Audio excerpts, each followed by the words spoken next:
As if your entire world has crumbled to the ground around you, but in the darkness, a flicker of light ignites, a tiny beam of brilliant hope. I'm Caleb, and I'm here to tell you a story that is as raw and painful as it is strangely beautiful. A story of loss, of soul-crushing grief, and of an encounter that changed everything. This isn't just a story of near death. It's a story of facing the divine and discovering, in the most improbable way, that even in death, there can be laughter. It was June 2009, a time that now fills me with a bittersweet ache in my chest. I was still recovering from my father's sudden decline, a loss that blew apart each one of my components. When my dad got sick, he was just 53 years old, and no one in our family was ready for the unyielding hold of his illness. A thick band of fluid had formed around his heart, slowly stealing away the life he fought so hard to keep. I was in another state, away from home, when I received the call that would change everything. Until that moment, my brother and I had no idea how sick Dad had grown. In one cruel, heart-rending moment, I was in the driver's seat, making a 20-hour trek overnight back to the Midwest, every mile so steeped in dread and disbelief. The bright white halls of the hospital and the constant whir of machines were the setting for a nightmare. There, in that sterile little room, I was forced to face the unimaginable, deciding when to remove his life support. My brother was so far away, he could do nothing but echo the sounds of his own devastation on the phone while we both squelched through the fog of the most difficult thing in the world, letting go. I stood powerless by as the man who had saved me from being the shy kid who dissolved into tears, who had been my rock, faded away in a pile of his own substances. Even years on now, the sound of a coffee machine coming to life sends a jolt of memory through me, a painful reminder of that night. I remember the last time I saw my father, a memory that warms and pierces my heart at the same time. This was during a New Year's visit in early 2009 in Arizona. Dad had driven all the way from the Midwest to be there with us, despite the obvious weariness etched on his face. We spent quiet, precious moments together, building a model spaceship with his grandson, laughing together over the little robot Wall-E in a movie theater, and feeding ducks at a park. It was a day laced with mundane miracles, a day that I now hold dearer for knowing it could have been our last farewell. On that day, as we sat together, he said something that I didn't entirely understand at the time, a kind of quiet conversation about the afterlife. He told of an uncle who died and an unsettling thing that happened during the funeral, a microwave that wouldn't stop acting up when leftovers were being reheated, almost as if trying to communicate something. And then, just before he went away, Dad closed me into a clenched hug. I could still feel the familiar texture of his jacket, the comforting whiff of his aftershave, and deep down, a whisper of intuition that this hug might be our last. After Dad died, the grief descended on me like a heavy, relentless fog. I was drowning in guilt and loneliness. I couldn't help but blame myself for that last choice, wondering whether I had let him go too early. Every moment of silence in our now empty home was a brutal reminder of his absence. I waited for a sign, any kind of sign, that he was still with me. I'd return home from work, and the house would be so quiet, and I'd be so lonely.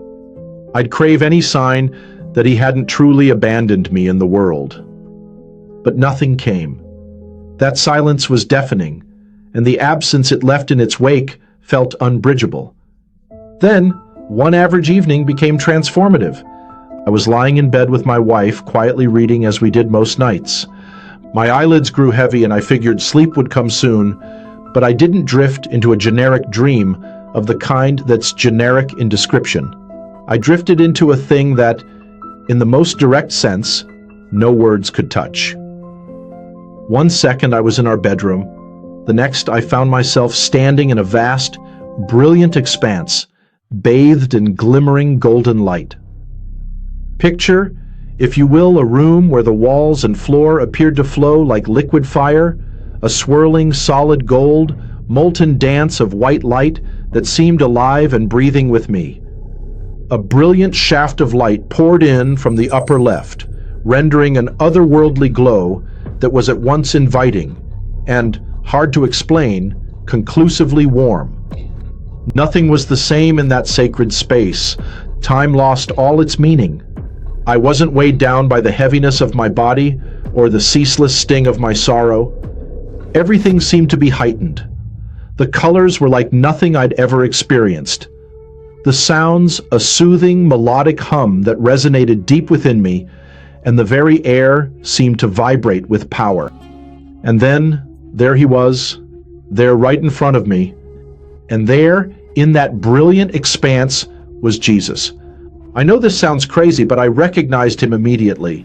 His presence, an undeniable comfort, a profound presence that emanated warmth, compassion, and a deep, knowing love. His eyes contained infinite tenderness, as if he could read every scar hidden in the recesses of my heart. At that moment, something strange flushed over me. In the middle of all the awe and all the overwhelming emotion, I found myself thinking a thought I never dreamed I'd have courage to think. Jesus, you're really handsome. I felt a splash of embarrassment, as if I'd revealed a secret I was far too ashamed to own. I was mortified that the divine, this personification of love and perfection, would ever hear of me thinking such a thing. But then, something miraculous occurred. Instead of a stern silence or an admonishment, I heard a laugh. It wasn't a booming laugh that filled the space with sound, but a soft, joyful laughter that rippled through the very fabric of that golden room. It was a laugh that didn't mock or deride. It was simple, unalloyed joy. In that laugh, I felt a message, a warm, reassuring reminder that even in our most human, most imperfect moments, we are loved. Jesus was laughing with me, sharing a moment of real humanity that defeated all of our expectations. That laughter pierced through the all-consuming darkness of my grief like a sunbeam on a rainy day. As if, in that single instant, all the agony, the remorse, and the grief was bandaged, replaced by an overpowering sense of compassion and faith. I learned that God was not some faraway, unyielding judge who kept tally of every wrong me or wrong I did. He simply was rather a loving presence who took delight in our humanity, our imperfections, our most unfiltered, frivolous musings. I was hearing that I was enough already, and that life, heartbreak and loss included, was meant to be lived with passion, with laughter, and with the bravery to feel everything. When I jolted back into my body, I found myself back in our bedroom, gasping for breath, as if I'd just made it out of a storm. The memory of that strange, luminous land clung to me, like a beautiful dream stamped in my mind and never forgotten. I attempted to explain to my wife what had happened, but how can you express such an experience? What is the word for bathing in infinite light, for listening to divine laughter that cracks open even the darkened corners of your essence, for knowing that you are never alone even in your darkest despair? Since that night, everything has changed. Even as deep as my grief still is now, it has a glimmer of hope in it, a reminder that, as dark as this life can feel, it contains beauty and surprise in it. That moment in the golden glow, that heartwarming laughter from Jesus, forever taught me to look at my world through a different lens. I started to realize that my journey is not only about loss and sorrow, it's about the little miraculous moments when I remember that I'm loved. Your word count was, I learned that sometimes the divine comes in the most unexpected forms. A quiet laugh, a blinding light, a gentle reminder that even when we feel completely broken, are still whole.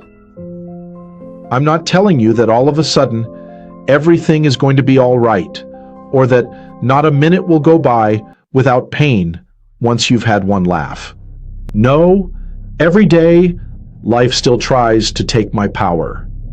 There are times when the memories of my father's passing still gnaw at me, when the silence of an empty house is too much to bear.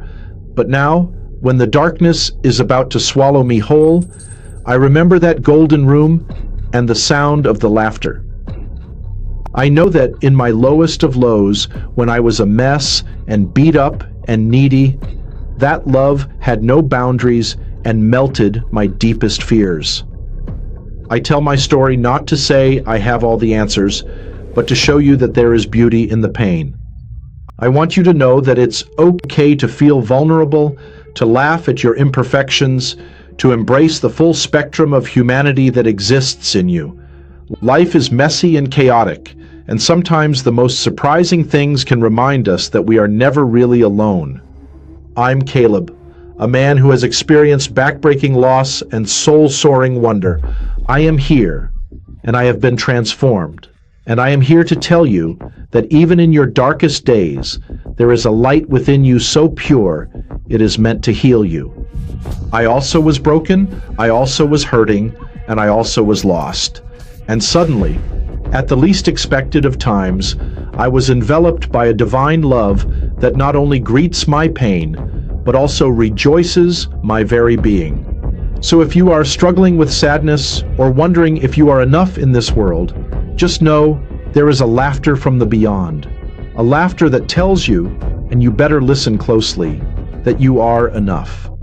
Let your grief surround you, your wounds teach you, because amongst it all, your God is there with you too. Sometimes laughing, a tender reminder that this circus of tribulation is also a carnival of grace, and that everything, even you, is beautiful.